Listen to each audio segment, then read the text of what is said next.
Sydney. P. Sherman 42 Wallaby Way, Sydney.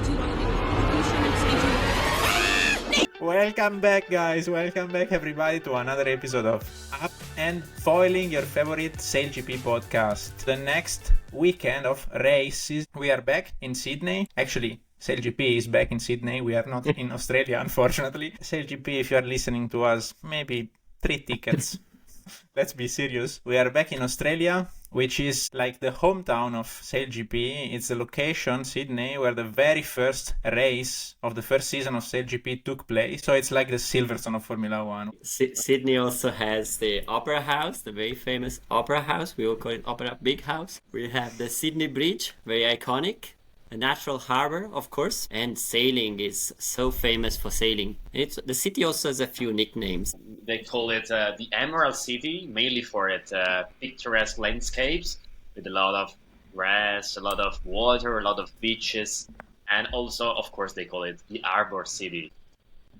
Yeah, and it also has great spectator spots like Bradley's Head, Shark Island. So I think the SailGP is going to make use of those beautiful spots to place some fans around the racing course. So, you know, guys, like, to be honest, the name Shark Island, it's not really appealing to me.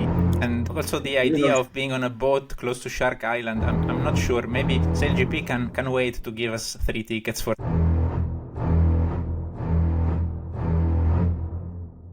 Cute Fish Island, or yeah, I don't know.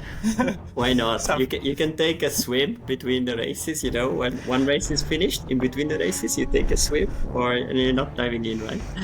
For sure. We have said Sydney has been present in all the 4 previous seasons of SailGP, and the very first race, Australia also took the win. But let's not go too far in the past. What happened last season in Australia? Well, last year we had Australia winning the race, but it was also the place where we had Germany who took their first win. So history in the making on day 2 at the KPMG Australia Sail Grand Prix Sydney, winning race number 4 and picking up their first win. It's Germany's SailGP taking the victory in Sydney Harbour. Win. Let's recap a bit the final of last year. It was a pretty close one. The conditions were of quite light wind, but the boats were foiling okay. And we had a final with Australia, New Zealand and Denmark. New Zealand was led by Nathan Outridge that weekend. Pete Burling was out with the family and newborn. And there was a big challenge between Australia and New Zealand really at the start, and they ended up all being over the line too early. So Denmark took the lead at the first mark, but then Australia clawed back and managed to take the win. Yeah, so here on home waters, Tom Slingsby works his magic. Hocus pocus! Australia takes the win in Sydney. Yeah, so I have one of my tricky questions, Ricky. What happens when you are too early on the line? Do you get a penalty?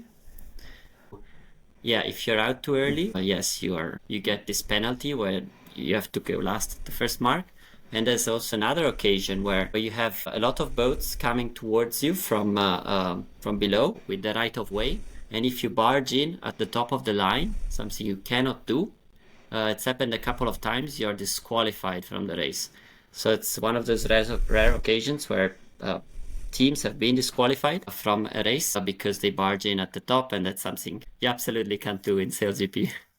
Last year that they were 2 over the line, like how do they decide you were first, I was last, I have to be last? They just have to be behind the other boat. The other boat was Denmark, so they just have to be there. Okay. But if you have a fleet of 12 and you are over the line early, being all the way down to 12 is quite a big penalty, right? That's really a big penalty. Maybe that's why we've seen teams being more and more cautious, right? At the starts, maybe we've had less teams over the line early, maybe also because the fleet is so big.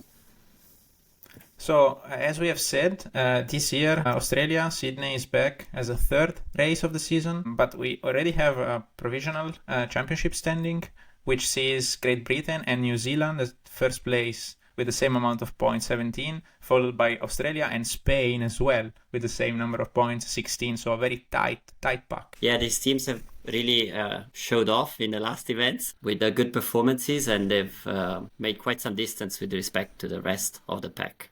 Yeah, Ricky, like I remember that you put your own, the country you are living in as a nosedive, but we will go there later and see where it is now. Like, yeah, the listeners should check the next episode to see how well I did with my last predictions.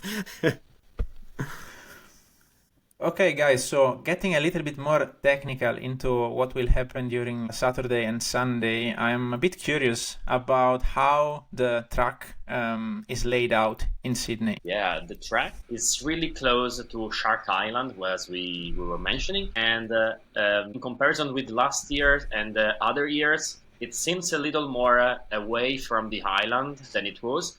But we have to be very careful in Sydney because the wind and the geography of the Shark Island is giving difficulty in the race because it's acting as an obstacle for the wind and for the boats, and so it will be extremely important to be super tactical in this case, right, Ricky?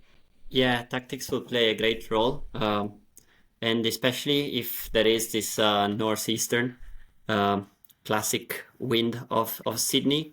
You're gonna have the race course going between Shark Island and Brackley's Head, and this is gonna offer great viewing spots for the fans. But we've seen in the past that sometimes the wind is not in such direction, and they have to put Shark Island right in the middle of the race course, and that also creates a new dynamic of teams deciding to go either left of the island or right. We'll see if how it pans out this year. In the Harbour area, we have this weird wind condition that will be unpredictable sometimes, with skyscrapers and hills acting like blocking the gusts, and so increasing the difficulty of the race. But also there is something which is really good for races, which is the fact that the water is mostly flat, even with high wind conditions. Yeah, an additional element is the current, and it plays a particular role with the foils, right? It's a speed of water going over the foils, so it can give you a little bit of help to get up and foiling in some occasions, or it can make it harder to get up and foiling. So yeah, that's also another element to keep in mind. So it seems that it will be kind of more tricky than the previous race, and these things of the current reminds me a little bit of the Mario Kart boost, maybe. The difference is that they don't actually see it, they can just feel it, but yeah, it would be nice to see it in the graphics, in this futuristic graphic that they have also for the America's Cup. So as a tiny info for the people that are following us from Europe, this time again we have 10 hours difference, not 12 like in Auckland, so it will be kind of easier. I think the races will take place between 3 and 4 p.m. in Australia. That means minus 12 plus 2, 5:30 a.m. Yeah. I don't know. Maybe that's doable. I'm not sure. Maybe we will see only the highlights in Europe. For hardcore fans. And that's a wrap. Bonbilly is Aboriginal name for Shark Island that is vaguely the shape of a shark. Will Australia make use of home advantage and grab a dominant win here in Sydney? Nobody knows, but we're gonna watch out for Nemo and his friends, and see you everybody in P. Sherman 42 Wallaby Way, Sydney. Alright, guys. Alright. So it's like Silverstone of Formula 1. So Salute!